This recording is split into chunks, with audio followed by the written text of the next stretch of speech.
Assalamualaikum warahmatullahi wabarakatuh. Perkenalkan, nama saya Farehatus Soleha, NIM 031.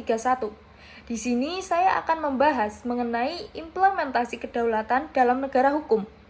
Kedaulatan merupakan salah satu prinsip fundamental dalam suatu negara yang mencerminkan kekuasaan tertinggi dan independensi negara dalam menjalankan pemerintahan dan hukum. Di Indonesia, kedaulatan diimplementasikan melalui sistem negara hukum yang berlandaskan pada Pancasila dan Undang-Undang Dasar 1945. Kedaulatan merujuk pada kemampuan negara untuk mengatur dirinya sendiri tanpa campur tangan dari pihak luar, serta kekuasaan untuk mengatur urusan dalam negeri. Hal ini mencakup pengakuan terhadap hak asasi manusia, keadilan sosial, dan kepastian hukum. Sebagai landasan hukum, Undang-Undang 1945 sebagai konstitusi negara Indonesia yang menegaskan kedaulatan rakyat sebagai sumber dari segala kekuasaan negara. Kedaulatan berada di tangan rakyat dan dilaksanakan menurut Undang-Undang Dasar. Ini menunjukkan bahwa semua kekuasaan dalam negara hukum Indonesia berasal dari rakyat. Kedaulatan rakyat diimplementasikan melalui pemilihan umum yang bebas dan adil, di mana rakyat memilih hak untuk memilih pemimpin dan berpartisipasi dalam pengambilan keputusan politik. Semua tindakan pemerintah dan warga negara harus berdasarkan hukum. Hal ini diatur dalam sistem peradilan yang independen, di mana pengadilan berfungsi untuk menegakkan hukum tanpa intervensi dari pihak manapun. Kemudian penghormatan terhadap hak asasi manusia.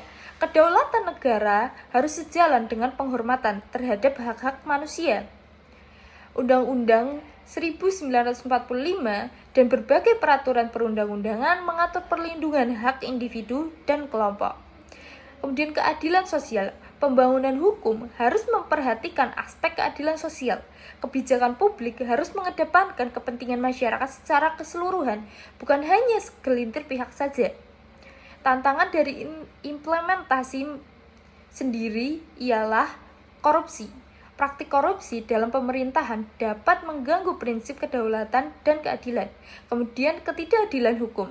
Masih terdapat kasus di mana hukum tidak diterapkan secara adil, terutama bagi masyarakat yang kurang mampu. Yang ketiga, pengaruh luar.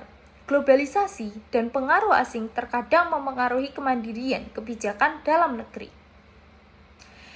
Nah, kedaulatan dalam negara hukum di Indonesia merupakan prinsip yang harus dijaga dan ditetapkan secara konsisten dengan memperkuat institusi hukum, memberdayakan masyarakat, dan menghormati hak asasi manusia.